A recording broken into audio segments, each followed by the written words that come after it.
There is a very old story, rarely told, of a wolf that runs into the ocean and becomes a whale. It is said that the two animals share a spirit. I'd been sent a vision, though I didn't know by whom. Scylla perhaps, or Singardi, maybe even Atata. I couldn't speak to them, couldn't send them, but I could watch, I could listen, and I thought I understood their message. The wolf is not bound to its shape.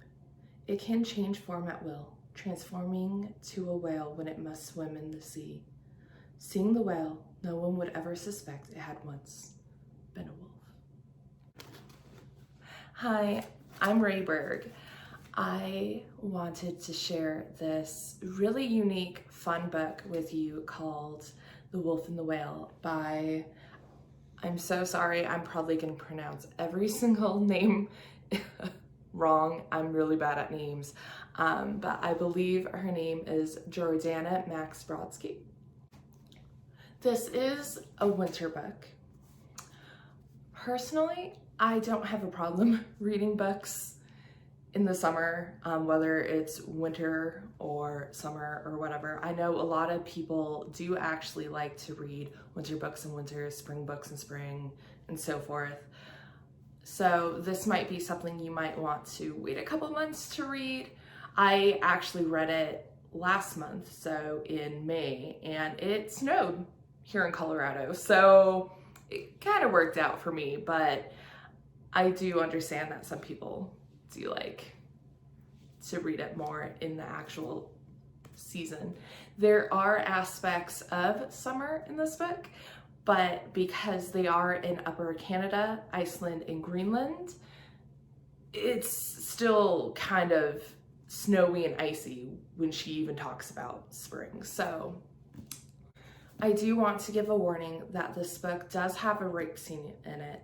I think it was handled okay. I know that that is a trigger for some people, so I just want to warn you, there is a rape scene in it.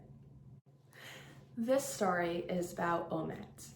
She was born with her father's spirit, and as long as she doesn't have her period, she was raised as a man, because in her culture, in the Inuit culture, if a girl is born with a man's spirit, they are raised as a man.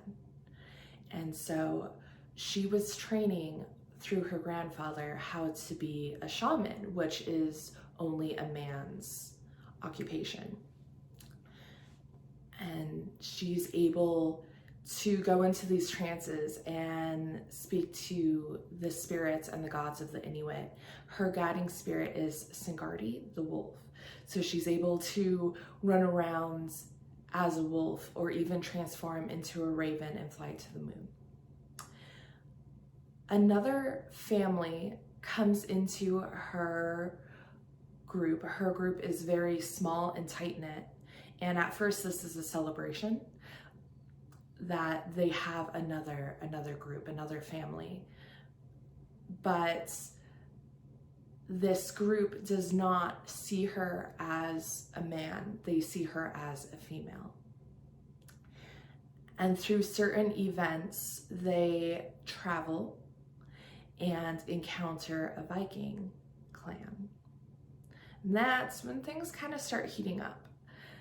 She ends up going on this quest to go rescue her cousin, who, because she's an orphan, she was raised by her aunts, her cousin, and her grandfather. And so those are the only family members that she really has. She has to go rescue her cousin through certain events, and along these events, she does meet Brander, I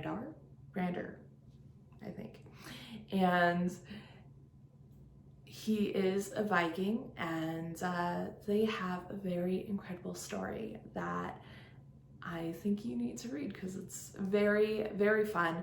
I personally really liked this book because to me, it was really unique. I really love history, and I've always been really fascinated with the Inuit culture.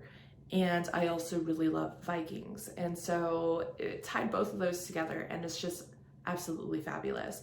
This book is based I believe primarily in Canada, in Upper Canada, but it also has aspects of Iceland and Greenland.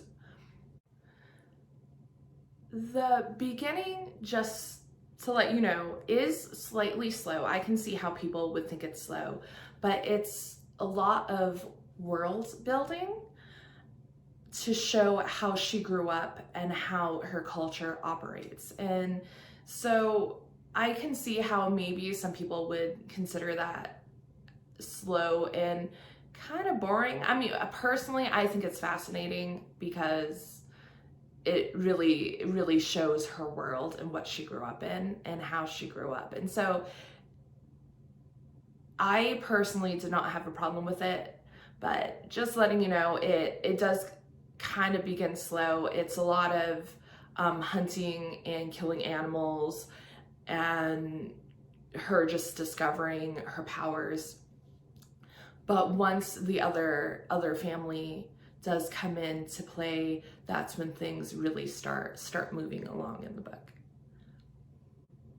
One thing that is very fun is, like I said, they do have the gods involved in this story, but it's not that the gods are just, you know, who you pray to, but they're actually characters in this book. So both the Inuit gods as well as the Norse gods have parts, like they play big parts in this story. And so it's very fun. So if you are a fan of Loki, you're gonna love this book because he is a major player later in the book. One of my only problems that I had with the book is, like I said, I love Vikings, and these Vikings were just kind of portrayed as, I want to kill everybody, and that was basically it. And I understand why the author did that, especially because the story is being told from a girl Inuit's perspective. And so I kind of get that, but it frustrated me a little bit because I'm like, there's so much more than the rape and pillage that everybody thinks of Vikings. And it just wasn't really shown in this book that much. But, you know, it's still a really great book. Like I said, I personally think it's very unique. I've read so many books, and I think there's a lot of books out there that's like World War II. And, you know, then obviously they have the romance stuff, and you know, there's fantasy stuff that, you know, can be from anything, but this is really the first book that I picked up like this. And so it was really interesting. And if you guys happen to know any other stories remotely like this was such a cool book. I highly recommend it. I do want to show you, if I can find it. Where is it? In the back of the book, there is a glossary. So every once in a while, she will, Jordanna will use words from the Inuit language, and so the glossary really comes in handy. You might want to bookmark it. Also in the back, they do list the Inuit spirits and gods, the Inuit calendar, Old Norse words and places, and the Norse gods and monsters. So if at one point you need to be like, who the heck is Loki?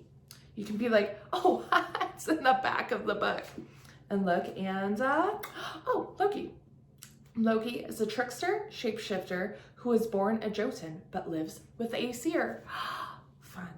So just wanted to show you the back. Also in the back, she does explain where she gets a lot of the culture and the history behind everything, which, once again, love history. I thought that was a very fascinating addition to, as soon as I finished reading it, had a lot of fun looking at that. She even lists her website where she went to Iceland. Where else did she go? I can't remember where else she went, but she took pictures, and she has, you know, she lists kind of what she saw and what she did there. So I thought that was very fun. Please leave a comment and show me any other book recommendations if you have anything like this, or even if you just have a good book recommendation that you want to share, because I love reading. And I will talk to you later. Bye! She was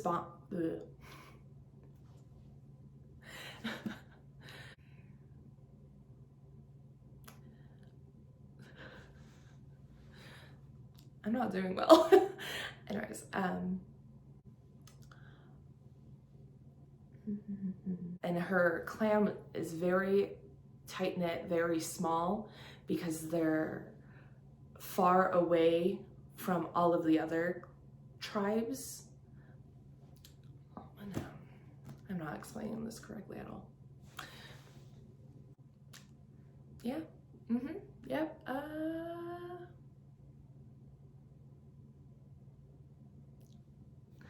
All right.